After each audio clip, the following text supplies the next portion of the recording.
Hi guys, I recently made this Japanese shrine sort of a animation, 3D animation, and just wanted to share with you guys the basic breakdown of what I did and how you guys can maybe try to make it yourself as well. So just scrolling through like Instagram, Facebook, etc., and I stumbled upon a few different videos that people had gone to this shrine. It's called the, I'm not sure, Kamishikimi shrine, and it just looked amazing on pictures, and I was wondering if I could make this in 3D basically. So I looked up some more reference images, saw this place because they kindly mentioned the location, and basically just got ideas and tried to recreate something like that based off different reference images. So let's take it step by step. We have 4 shots in this scene. One is this shot, and then we move on to this one, and then I made different scenes for the last 2 shots. That's because for example, in this shot I had to kind of adjust the trees and stuff, and I didn't want to affect the original shot, which was this one, and I didn't want to like move around all these because I had already had it set after I made this shot, this first shot. So same with the tree shot. This is just a bunch of trees, so basically I needed to edit it, so I just copied the settings, made the full copy, and then just deleted everything I didn't need.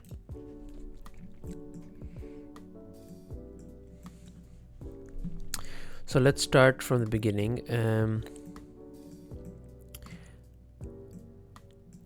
Looking at my reference images, I knew I wanted to make a scene that was like a hill, like something that's like a path going upwards. That's why this is at an angle, so that we have this sort of stairway passage that kind of goes upwards, and then it's all centered and everything. So basically what I started off with was the scene, which is just I just sculpted it, subdivided it and sculpted it as I needed, and added some trees. I used the Botanique add-on, so that's just a bunch of pine trees and stuff that I kind of scattered around. As you can see, these ones, you don't need to use Botanique, you can use any other trees, and then just scatter them using particle systems as well, Blender's default hair system.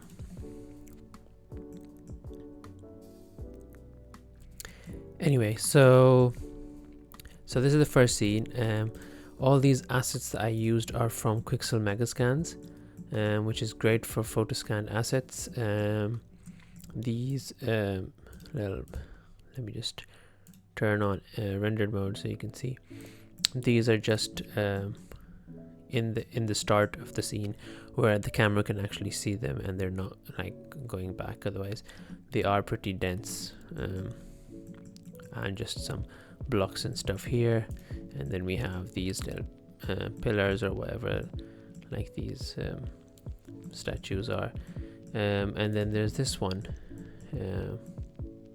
which I got from Kitbash 3D, and just kind of retextured it myself using Quixel Megascans textures, and even the staircase is just an array modifier on one staircase. So if I just turn this off, so it's just this one stair sort of thing that I also got from Quixel, and I just put an array on it, so that it's kind of just going upwards, and then there's a default sort of a soil material for the forest or the ground, you could say, and that's how we have this scene. Lighting wise, it's just a HDRI shady patch, which you can see all around, and no other lights. The one light, a few lights that I did add, not in this one but in the second shot over here, if I turn this on. So I added this light just to give a bit more direction, because if I turn this off, you can see, if I turn this to 0, you can see it gets, this is how it looked like with just the HDRI. Because there's so many trees, it kind of blocks the light out. But I wanted to be able to see like the details and textures and stuff. So you can see once I add that, you can see all these little micro details and displacements in normal maps and stuff. Excuse me. Also, it just brings like some direction to the scene. I could crank it up, which also looks alright, but without a light it just looks very flat. So that was a artistic choice, you could say. I mean, it's almost like this light is coming through from between the trees or something. Oh, I could add like a gobo texture to it for like leaves and stuff for the trees, but I didn't want to I wanted this to be in focus, and I didn't really want shadows or anything on this. And then we have this rope thing. It just has a particle system on for just some hairs. You can't really see them in the texture in the final render, but I added them anyway. And then this pillar thing has one-click damage, an add-on that kind of just quickly adds some kind of basically damage to your thing. It's not really visible in the final render again, but I did try to make it look good, although it didn't really turn out the way I wanted it to. It's kind of weird. And on the top we have some moss. Let me see. Ah, yes, this moss.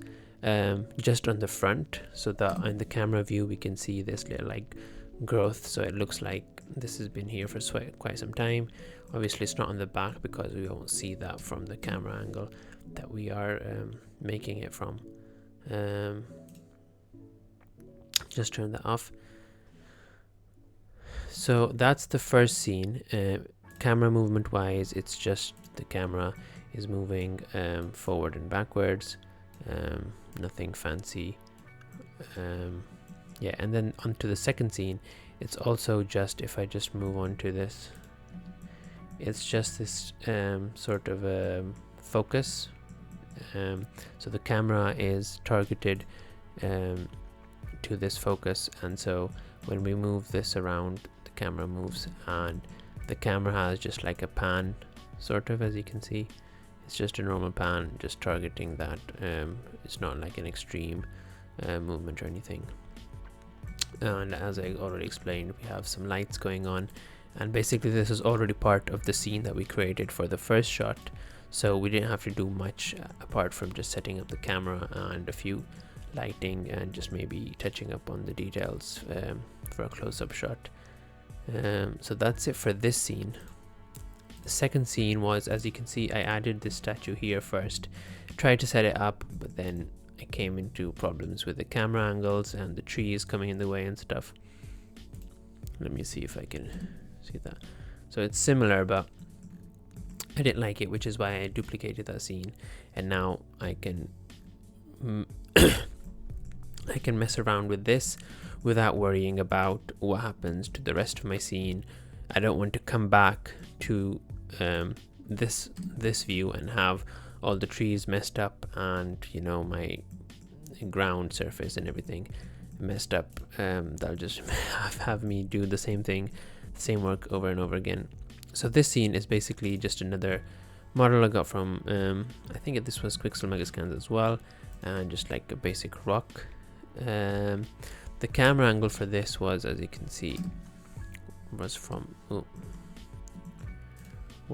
a lower angle, with some like fences, or like you could say like yeah, I guess it's like a fence or something, just to give it another layer of depth, like a mid-ground element. We have some random shrubs and plants and stuff in here, so that with the depth of field, this can obviously look like it's pretty good. If I turn this off, you can see it looks kind of awful, but with depth of field on, this kind of blurs out, and then we get a nice crisp focus on this statue here. I did add a few of these random just weeds and stuff to make it look like it's been here for some time, instead of if I just remove these, it looks kind of too clean. So just to break up sort of the image, although you can't see it too much, but it just adds to the realism a bit more. For the camera, I did use William Langren's Pro Lens 2 add-on, just for the bokeh effect. I'm not sure if you can see or not.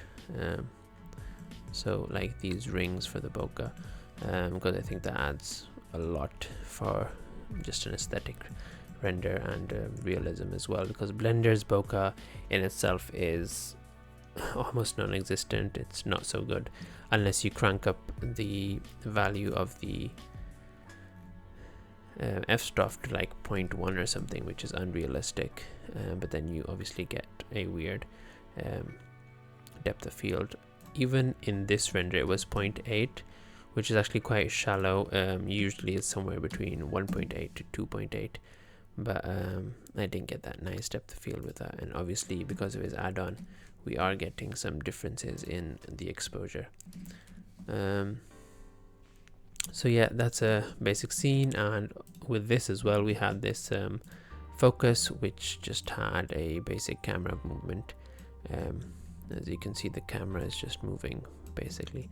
As you can see, like over here, I had to dip the ground in a bit because the ground was too high originally, and I just kind of molded that down. Otherwise I'd have to move my camera, and I just didn't like that shot. So just to make that shot, I had to adjust the ground, and that is the reason why I didn't want to mess with anything else. Yeah, I think that's it.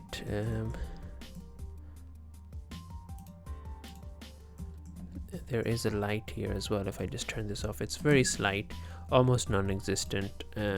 Just wanted to get a bit more reflections, you could say. And this one over here as well, if I just turn this to 0, just to get this side is a bit dark, tad darker, so just with that we can get these nice reflections. Not reflections, sorry, just like this light kind of bending around and curving around the object. Yeah, so there's minor details you add at the end when you think everything is looking good but it just needs extra something. Same with our last shot, which is basically the same thing. I just removed all the trees from our ground plane and added a camera that's looking upwards, and the camera animation for this is also, as you can see, is just a small like pan tilt thing, just so that it looks like we're moving, but nothing too extreme. They're just random trees duplicated around and placed in the periphery, just so it looks like there's just not one solitary tree. And really that's it, because there wasn't anything much to do. This is the basic HDRI that we're still using, and the trees themselves are pretty nice. You can see the textures and the normal maps and details are pretty good. And Botanique has this great feature that you can add wind to any of your trees, so as you can probably see that they're moving a bit, so that just adds to the realism as well. I think that's it for this scene. So we had 4 shots, kind of broke them down. The first one I used the same sort of scene and I didn't bother making another scene layer, is because it's the same exact shot. It's just going to be easier to just sort of do that. Obviously in the viewport, for the sake of speed, I disable stuff like the other grasses and shrubs and stuff, so it just doesn't look the same, but in the final render it does. Speaking of render settings, renders, it was just a 1080 by 920 25 fps, nothing much over here. I did not use, at that time I did not use AGX. I was using the Filmic view transform. Actually, let's try if we just switch this to Filmic AGX. It looks pretty much the same, but once you get to like post-processing and stuff, it does make a difference. especially when you kind of zoom in and look at the stuff. So yeah, that's the render settings. I was not using turbo tools at the time, so it was just a 600 samples with open image denoising enabled, and I don't usually mess with the light paths or anything like that. There wasn't much movement, so the motion blur was off too, and just persistent data for animation's sake. So for example, this scene, if we just press render, I think this scene took about a minute, maybe less. So it's at 1200 samples right now. As you can see, 1200 samples, which is kind of overkill. 600 was also fine. And this looks like it's going to take about 30 seconds plus 40 seconds, so just over a minute, which for about 150 frames or 120 frames is about an hour or two for the render time, and same goes for the other two scenes. So I think total render time was of 3 to 4 hours, and then we went into post-processing. I do that in Adobe After Effects. As you can see in this shot, there's some light over here, which is that light that we added here, which I turned off before I continued rendering from this shot. I turned off for the first part of the scene, and then I turned it on because this doesn't look realistic. This looks like it's fake, like an extra light, highlight, spotlight thing over here. That doesn't make sense in this shot. It does make sense, however, in this shot because we can't see anything outside of it. So that was turned off in the final scene. Apart from that, there is, I forgot to mention, there is a volume. Let me see if I can see where it is.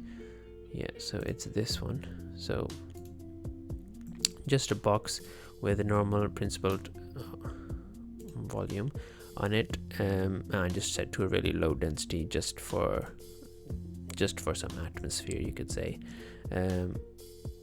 Apart from that, I don't think I'm missing anything. So that was a basic breakdown of the scene.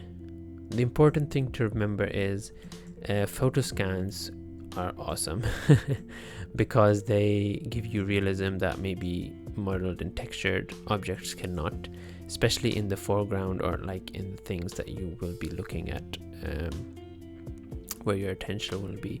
It doesn't really matter if something's in the background, but photo scans do help, especially Quixel Mega Scans have really good quality photo scans.